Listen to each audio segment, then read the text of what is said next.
My tumble dryer won't start unless give the drum a spin to get it going.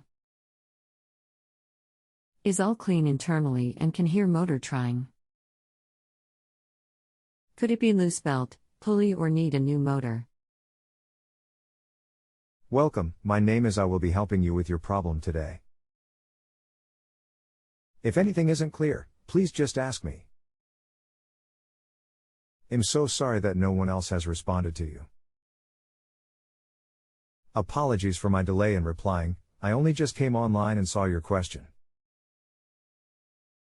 Are you still looking for help with this? Please just use the reply button to contact me. Some dryers have a start capacitor to kick-start the drum. Can you tell me the make and model, and I'll be happy to check for you. Thanks, Rob. Hi Rob, is a Hoover VHC 691B about 3 years old? The motor tries, can hear the power going through it, almost like it doesn't have enough torque to get the thing initially going. The drum turns freely and isn't more noisy than usual.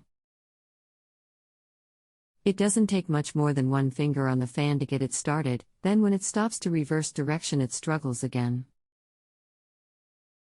Hi, that's going to be the capacitor for the motor. It just gives it the extra push. It's located on or near the motor. Please see here for the part. http:/www.ransomspares.co.uk/part/brand/hoover/tumble dryer/VHC691B80/ Can I ask you to take a moment and rate my responses so far? Please use the smiley faces, which you should now see.